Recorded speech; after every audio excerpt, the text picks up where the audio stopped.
मंच सजा है, मैं सर्वप्रथम इस मंच को नमन करना चाहता हूं। और मेरे सम्मुख जो ये इस क्षेत्र के सम्मानित लोग बैठे हुए हैं, जिनसे मुझे मार्गदर्शन मिलता है, सीखने को मिलता है, उनको भी मैं सादर प्रणाम करता हूं। आपके सानिध्य में आज मुझे भी इस गुरुकुल में आने का अवसर प्राप्त शास्त्री जी ने दिया। मैं शास्त्री जी का तहे दिल से आभार प्रकट करना चाहता हूं। हमारे बीच में मातृ शक्ति भी उपस्थित है, हमारे भाई बहन भी उपस्थित हैं। मैं उन सबको आशीर्वचन के रूप पे मातृ शक्ति को नमन करते हुए अपने आप को सौभाग्यशाली समझता हूं कि शिक्षा के इस मंदिर में मुझे आने का अवसर प्राप्त हुआ और कुछ सीखने का आप लोगों के बीच में मुझे भी मौका मिले। आदरणीय हमारे बुजुर्ग कह रहे थे कि मैं लेट हूं, मैं क्षमा प्रार्थी हूं कि मैं लेट हुआ, लेकिन एक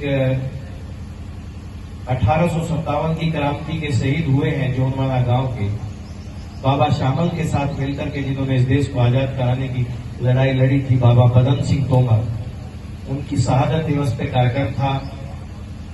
जाना अपने हाथ में था लेकिन आना अपने हाथ में नहीं था। जब तक कार्यक्रम संपन्न नहीं हुआ तो मैं अपने आप को वहां से उठा नहीं पाया। मैं पुनः आप लोगों से क्षमा प्रार्थी। श्रद्धे मंच और श्रद्धे उपस्थित भक्तजन, जो बात वैदिक विद्वान आदरणीय प्रमोद जी ने कही है, उनकी बातों को मैं 100% सही मानते हुए अपने आप को उनसे जोड़ता हूं। ये अंतरात्मा की बात है और अपने आप में बहुत महत्वपूर्ण। हमारे देश की शिक्षा प्रणाली ने डिग्रियां बांटने की शिक्षा का तो इंतजाम किया, लेकिन उसी गति से संस्कार उखाड़ने वाली शिक्षा का भी हमने इस देश में बांटने का काम किया। कई उदाहरण उन्होंने दिए और ये सच्चाई भी है।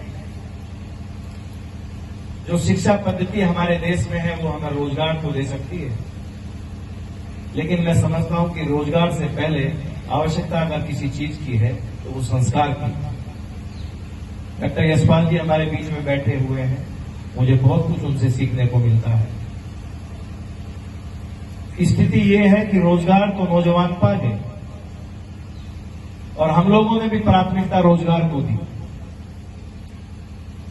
लेकिन जब वो बूढ़े माँ बाप को उनके सहारे की आवश्यकता थी तो बूढ़े माँ बाप घर में अकेले पड़े रहे और उस व्यक्ति को जिसको पढ़ाया लिखाया पाला परोसा बड़ा किया, जिस समय सेवा की आवश्यकता थी, वो सेवा के लिए उनको उपलब्ध नहीं हुआ।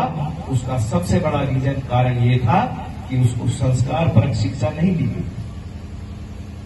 जो पद्धति हमारे पूर्वजों ने शुरू की है, हमारी वैदिक पद्धति ने शुरू की है, हमारे जो विद्वान रहे हैं उन्होंने शुरू की है, हमने उसको पालने परोसने का काम नहीं किया।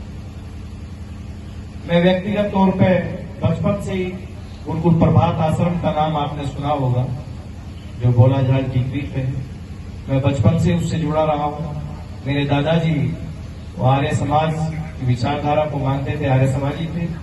वो हमेशा स्वामी विवेकानंद जी के साथ जुड़े रहे, हर वक्त उनके साथ रहे। मेरे पिताजी आर्य समाज की विचारधारा से उत्प्रोत रहते हैं और मैं भी उन्हीं संस्कारों से निकला हूं। तो मुझे दुख ये होता है कि जिस पद्धति को हमें पालने परोसने की आवश्यकता थी, जिस पद्धति को आगे बढ़ाने की आवश्यकता थी, हमने स्वयं उसकी हत्या करने का काम किया। और उसका जीता जागता उदाहरण ये है कि अगर किसी कॉन्वेंट स्कूल का वार्षिकोत्सव होगा तो वहां दूसरे तरह की स्थिति मिलेगी। और इधर देखिए जो हमारे नौजवान बैठे हुए हैं, हमारे जो बच्चे बैठे हुए हैं, संख्या हम खुद देख सकते हैं। हमने खुद अपना इलाज करने का काम किया। अब भी आवश्यकता है, अभी देर नहीं हुई। अभी भी हम लोग जो है वो अपनी जो परंपरागत चीजें थी, जिस प्रकार से हमारा विकास हुआ, जहां से हम निकल करके आए हैं, उस पर जाने की आवश्यकता है। मैं तो खुद कहता हूं, चूंकि मैं आर्य समाजी परिवार से हूं, जो स्वामी दयानंद के लोग थे जिन्होंने आर्य समाज को अपना छोला बनाया, आर्य समाज की विचारधारा को उन्होंने आर्य समाज की विचारधारा से जुड़े रहे, वो लोग भी कहीं ना कहीं अंधविश्वास और पाखंड की तरफ चले। और जिस अंधविश्वास और पाखंड का जो उस समय एक घोड़ा दौड़ रहा था, अश्वमेध घोड़ा, जिसको महर्षि दयानंद जी ने थाम करके इस देश को बचाने का काम किया था, आज हम लोग भी उन चीजों को भूल गए और हम लोग भी पाखंड और अंधविश्वास के पीछे दौड़ गए। मैं किसी पार्टी या सरकार की बुराई नहीं करना चाहता, ना ही उस तरह का मंच है। मैं भी राजनीतिक व्यक्ति हूं, लेकिन हाँ इतना जरूर कहना चाहता हूं कि दोष अगर मेरा है तो समाज को मुझे दंड देना चाहिए, लेकिन दोष अगर किसी और का है तो उसको दंड देना चाहिए। ये जो पवित्र आर्य समाज की विचारधारा थी, इस विचारधारा को पुनः स्थापित करना, स्वामी दयानंद सरस्वती जी के विचारों और सिद्धांतों को दोबारा स्थापित करना।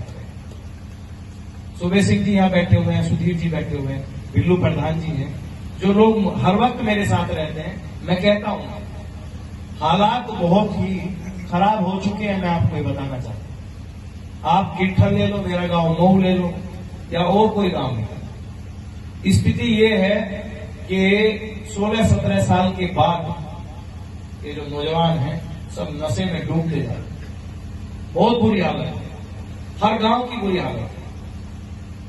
नशे की स्थिति ये हो चुकी है, जिस स्थिति से स्वामी जी और आर्य समाज और ये जो विद्वत मंडल बैठा हुआ है, जिस स्थिति से हम लोगों को निकाल करके लाए थे, आज बहुत बुरे हालात। अभी उदाहरण दिया आचार्य जी ने मेरठ का, वो घटना आप लोगों के सामने हुई।